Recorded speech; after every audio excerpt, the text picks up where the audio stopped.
Boa tarde, meu nome é Felipe, bem-vindos ao meu canal Turismo em Brasil. Eu gostaria de convidá-los a subscrever no botão de subscrição aí embaixo da tela. Me siga no Twitter, Instagram e Facebook.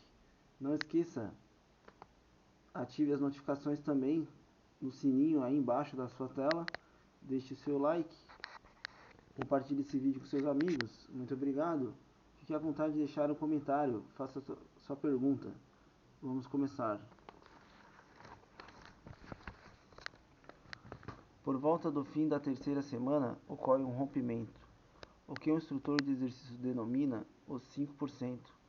Os lentos, gordos, tolos ou difíceis já saíram.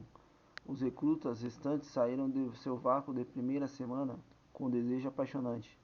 Ficaram a qualquer preço com seus esquadrões. A interiorização ocorre quando os recrutas, através de suas interações obrigatórias, desenvolvem diferentes necessidades intensas.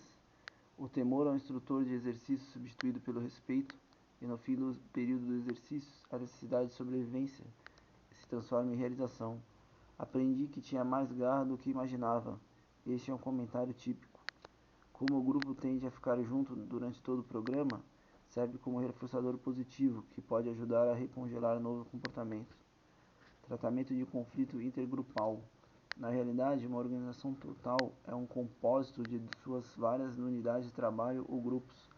Para a realização da organização, tanto no caso de grupos formais quanto informais, o importante é que tais grupos percebam seus objetivos como sendo iguais ao da organização, ou embora diferentes, vejam seus objetivos como satisfeitos como resultado direto do trabalho pelos objetivos da organização. Às vezes o grupo ou parte da organização entra em conflito. A atmosfera entre os grupos pode influir na produtividade total da organização. Segundo Chaim, este problema decorre do fato de que, à medida que os grupos se empenham em seus objetivos e atendem às suas normas, tendem a competir entre si e procurar prejudicar as atividades dos rivais, o que se torna uma dificuldade para a organização como um todo. Portanto, o problema global é o de estabelecer relações intergrupais muito produtivas e de colaboração. Consequências da competição entre grupos. Sherif foi o primeiro a estudar sistematicamente as consequências do conflito entre grupos. Seus estudos originais e as épocas mais recentes verificaram os efeitos muito coerentes de competição sobre os indivíduos, de forma que podem ser facilmente descritos. Segundo Shai, alguns fenômenos interessantes ocorrem tanto dentro do grupo que está em competição, quanto entre tais grupos. Durante a competição, os grupos se tornam internamente mais coesos durante certo tempo. As diferenças internas são esquecidas, à medida que parece maior lealdade ao grupo. Na medida em que a realização do grupo se torna uma coisa fundamental, a atmosfera do grupo se torna mais orientada para a tarefa. A liderança passa para um estilo mais autocrático, pois o grupo se torna mais tolerante quanto ao fato de alguém assumir a direção. O grupo se torna mais organizado e estruturado, e com isso exige mais lealdade e conformismo de seus membros a fim de apresentar uma tarefa frente única. Ao mesmo tempo que esses fenômenos ocorrem dentro do grupo, a relação entre os grupos tem algumas características comuns.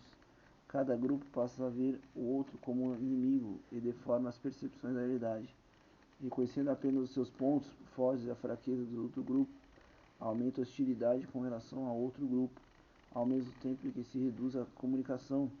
Isto faz com que seja mais fácil manter sentimentos negativos e mais difícil a correção de percepções falsas. Se os grupos são obrigados a interagir, por exemplo, em mesa de negociações, um não ouve realmente a opinião do outro. Cada um procura apenas indicações que confirmem seus argumentos. Shai sustenta que se competição e as respostas que cria podem ser úteis para um grupo, na medida que o tornam mais eficiente e motivado para a realização.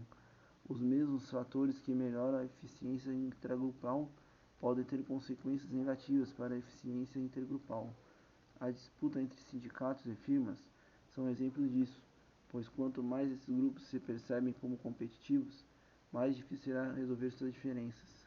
Quando esses confrontos de vitória e derrota ocorrem entre dois grupos ou duas equipes, embora finalmente haja um vencedor ou perdedor, se não existe uma vitória bem clara e decisiva, não fica convencido de ter perdido e a tensão intergrupal fica ainda maior do que antes no início da competição.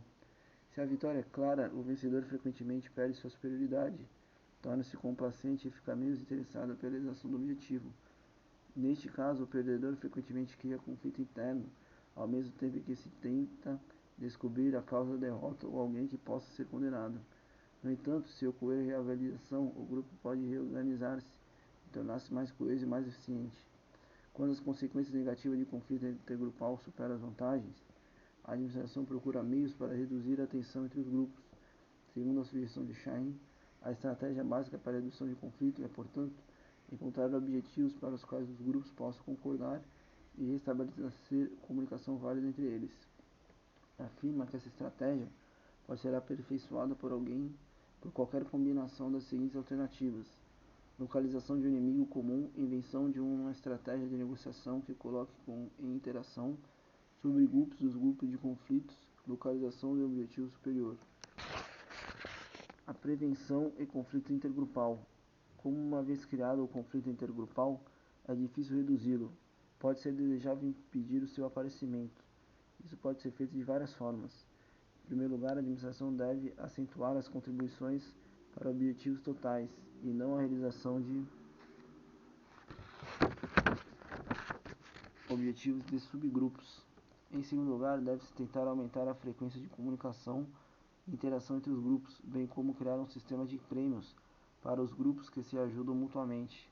Em terceiro lugar, sempre que for possível, os indivíduos devem ter experiência, uma grande amplitude de departamentos, a fim de que se amplie sua base para empatia e compreensão de problemas intergrupais. As organizações da colaboração muitas vezes parecem ter muitos conflitos significativos para a tarefa, e que aumentam a eficiência geral. Isso pode ocorrer sob tais condições: os indivíduos desenvolvem confiança mútua, tornando-se francos e abertos para compartilhar informação e ideias.